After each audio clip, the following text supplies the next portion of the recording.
नमस्कार, जय सिया राम, जय नीम करोली बाबा। एक बार फिर से आप सभी का आपके अपने YouTube चैनल पर हार्दिक स्वागत है। मैं पवन कुमार चतुर्वेदी कामना करता हूँ पूज्य महाराज जी की कृपा से आप और आपके परिजन स्वस्थ होंगे एवं सकुशल होंगे। इन्हीं शुभ मंगल कामनाओं के साथ चलते हैं आज के क्रमांक की ओर। सदा राम नाम ही जपें, करें राम को ध्यान, तिनकी रक्षा करत नित गदा धरे हनुमान। जो भी भक्त श्रद्धा एवं भाव के साथ प्रभु श्री राम नाम का जप करता है एवं प्रभु श्री राम का ध्यान करता है, उनकी रक्षा गदा धरे हुए श्री हनुमान जी नित्य करते हैं। जैसा कि आप सभी लोग जानते हैं, श्री हनुमान जी कलयुग के एक ऐसे देव हैं जो साक्षात भगवान हैं, चिरंजीवी हैं और रुद्रावतार होने के कारण उनमें असीम शक्तियों का भंडार है, अतुलित बल के धाम है। आज के क्रमांक में हम बात करेंगे, जो भी भक्त श्रद्धा और भाव के साथ श्री हनुमान चालीसा का रोज पाठ करते हैं, नित्य पाठ करते हैं, प्रतिदिन पाठ करते हैं, उनके जीवन में ऐसी 3 घटनाएं अवश्य घटती हैं। ये घटनाएं कौन सी हैं, चलिए जानते हैं। श्री हनुमान जी की कृपा पाने का व महाराज जी की कृपा पाने का अगर कोई साधारण और सरल विधान है तो वह है श्री हनुमान चालीसा। यदि जो भी भक्त श्रद्धा और विश्वास के साथ पूर्ण मनोयोग से, पूर्ण भाव के साथ यदि श्री हनुमान चालीसा का नित्य पाठ करता है, रोज पाठ करता है, तो उसके जीवन में ये घटनाएं अवश्य घटती हैं। यदि पहली घटना की बात करें तो जो भी भक्त श्रद्धा और भाव के साथ नियम पूर्वक यदि पूर्ण मनोयोग से हनुमान चालीसा का पाठ करता है, पर ध्यान रहे इसके लिए शास्त्रों में कोई भी समय निर्धारित नहीं किया गया है, इसलिए हनुमान चालीसा का पाठ आप कहीं भी, किसी भी जगह पर, कहीं भी कर सकते हैं, किसी भी समय कर सकते हैं। इतना ध्यान रहे कि पूर्ण श्रद्धा, पूर्ण भाव के साथ महाराज जी की प्रतिमा के समक्ष, श्री हनुमान जी की प्रतिमा के समक्ष अपने हृदय में श्री हनुमान जी की मानसिक प्रतिमा बनाते हुए श्री हनुमान चालीसा का विधिवत पाठ करिए। एक एक चौपाई का नियम पूर्वक यदि आप पाठ करते हैं तो कुछ दिन बाद ऐसा होने लगता है कि आपको ये आभास होने लगता है, ये पहली घटना है, आपको आभास होने लगता है कि श्री हनुमान जी कहीं ना कहीं हमारे आसपास ही हैं। कहने का आशय, पहली घटना ये होती है कि आपको श्री हनुमान जी का अपने समीप अनुभव होने लगता है।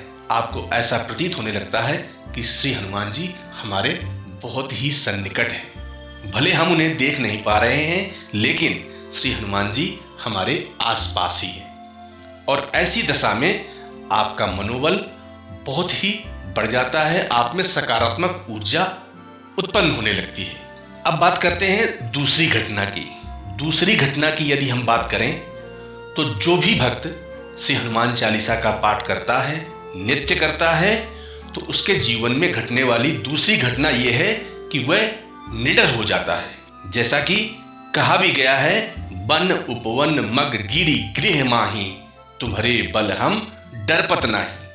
अर्थात हनुमान जी के समीप होने के कारण निडर हो जाता है। किसी भी स्थान पर, किसी भी व्यक्ति से उसे डर नहीं लगता है, वह निडर हो जाता है। और जैसा कि आप सब जानते ही हैं कि जब कोई भी कार्य निडरता पूर्वक किया जाता है, निर्भीक होकर किया जाता है, तो वह कार्य बहुत ही सरल हो जाता है और सहज भी हो जाता है।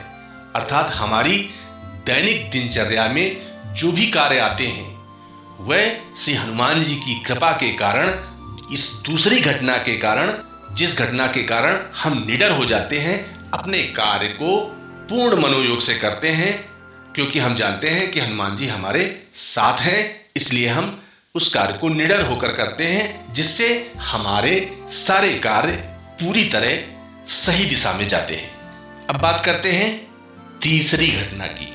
अर्थात जो भी भक्त श्री हनुमान चालीसा का प्रतिदिन नियम पूर्वक पाठ करता है तो इन दो घटनाओं के साथ साथ एक घटना और भी घटित होती है जो बहुत ही महत्वपूर्ण है।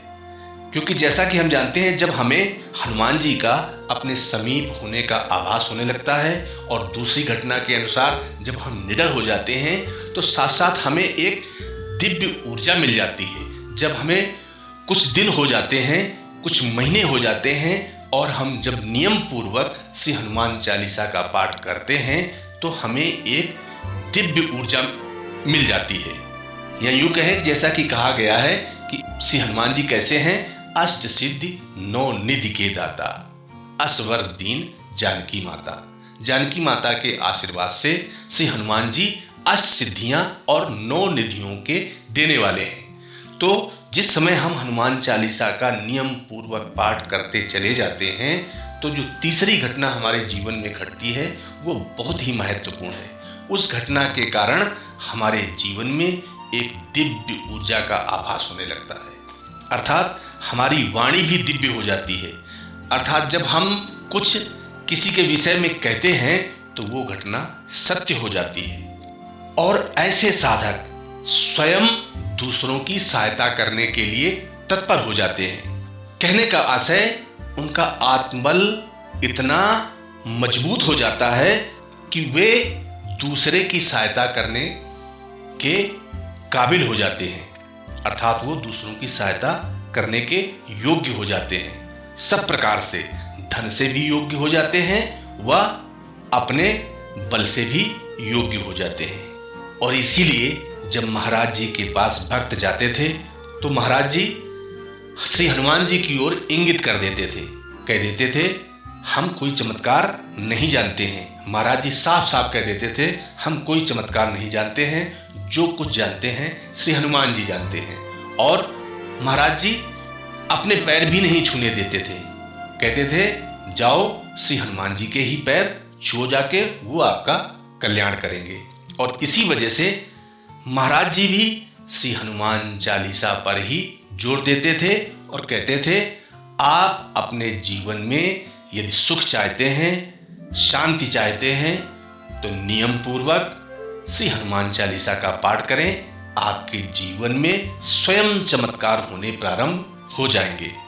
पर एक बात का विशेष ध्यान रहे, चूंकि हनुमान जी की शक्तियां परोपकार के लिए होती हैं, तो यदि आप परोपकार की भावना से, जन कल्याण की भावना से कार्य करते हैं तो श्री हनुमान जी का साथ निरंतर आपके साथ बना रहता है। लेकिन यदि कहीं भी आपसे चूक होती है और आप दुर्व्यवहार की भावना से कोई कार्य करना प्रारंभ कर देते हैं तो श्री हनुमान जी इसका दंड भी देते हैं और आपको क्रोध आना प्रारंभ हो जाएगा। यहाँ तक कि आप अपना नियंत्रण भी खो बैठेंगे, आप सही और गलत का फैसला भी नहीं कर पाएंगे। इसलिए ध्यान रहे, यदि आप नियमित रूप से हनुमान चालीसा का पाठ करते हैं और आपको भगवान श्री हनुमान जी की कृपा प्राप्त होती है, उनकी शक्तियां प्राप्त होती हैं, तो उनका सदुपयोग जन कल्याण के लिए ही अवश्य करें। आज के क्रमांक को यहीं विराम देते हैं, मिलते हैं अगले क्रमांक में और ये कामना करते हैं महाराज जी की कृपा से आप और आपका परिवार स्वस्थ रहे, प्रसन्नचित रहे। सर्वे भवन्तु सुखिनः, सर्वे सन्तु निरामया। नमस्कार, जय सिया राम, जय नीम करोली बाबा।